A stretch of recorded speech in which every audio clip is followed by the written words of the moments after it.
Assalamualaikum warahmatullahi wabarakatuh.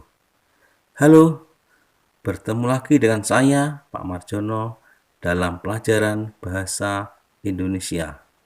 Adapun materi pada pagi hari ini adalah menyusun teks pidato persuasif. Pidato adalah suatu kegiatan berbicara di depan khalayak untuk menyampaikan pendapat atau memberikan suatu gambaran mengenai suatu hal. Adapun pengertian pidato persuasif adalah pidato yang bertujuan untuk memengaruhi, mengajak, atau membujuk pendengar agar mengikuti kegiatan pembicara secara sukarela.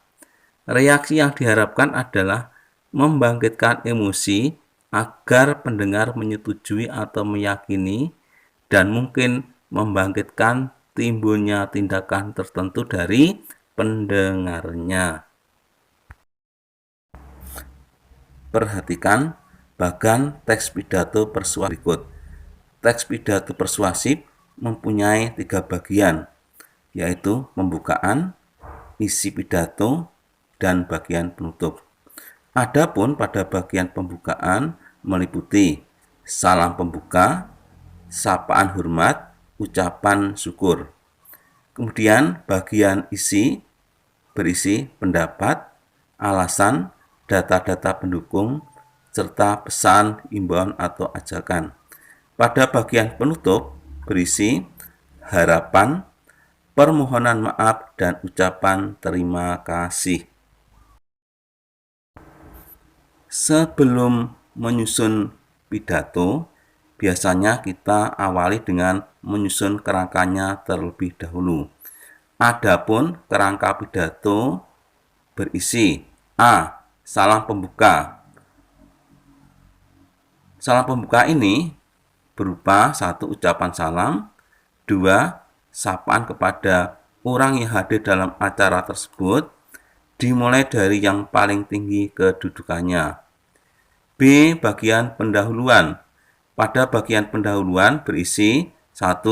Ucapan syukur kepada Tuhan Yang Maha Esa, 2. Menyebutkan topik pidato yang akan disampaikan pada saat itu. C. Bagian isi pokok.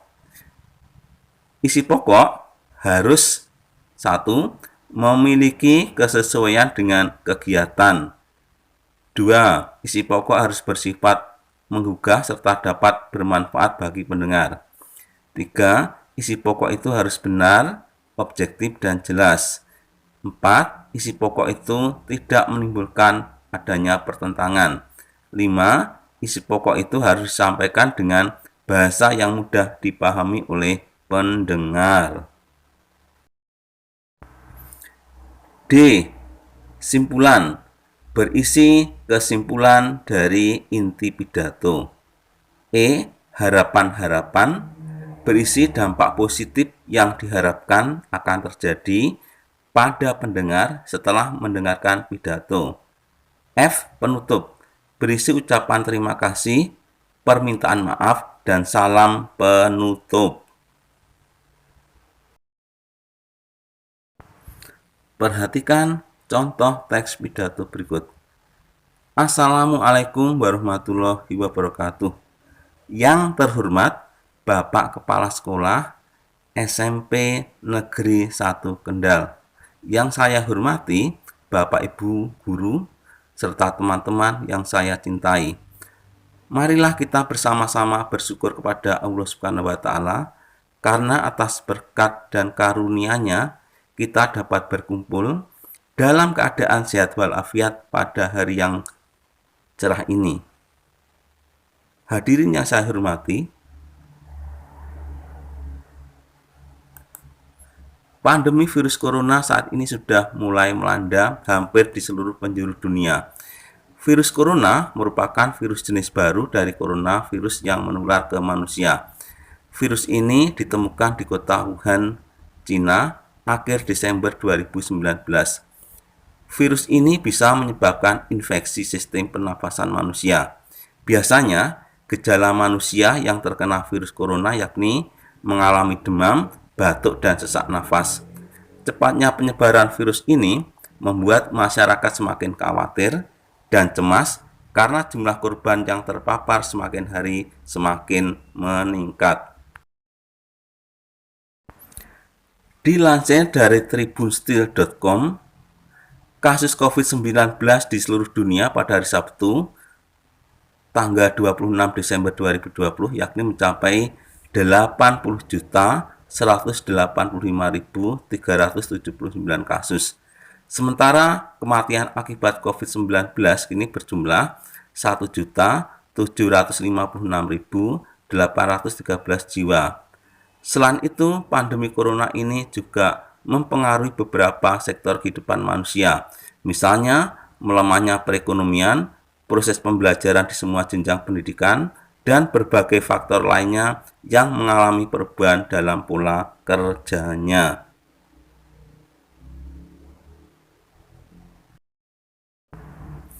Oleh sebab itu, kita harus segera melakukan antisipasi menghindari serangan virus corona.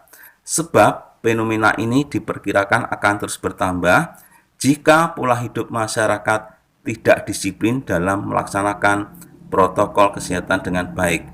Misalnya saat ini sedang digalakkan sosialisasi untuk mencegah penyebaran virus corona, di antaranya 1.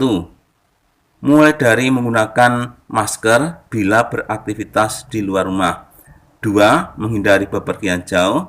3. Sering mencuci tangan.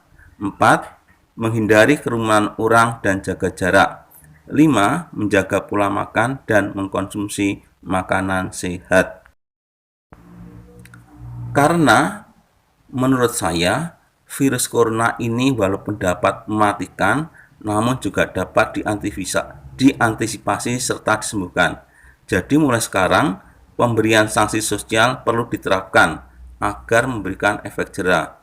Kemudian pembatasan wilayah juga harus terus dilakukan untuk menghambat penyebaran virus corona. Bila semua pihak bekerja sama, pastilah penyebaran virus corona bisa dikendalikan dan perlahan perekonomian akan kembali stabil.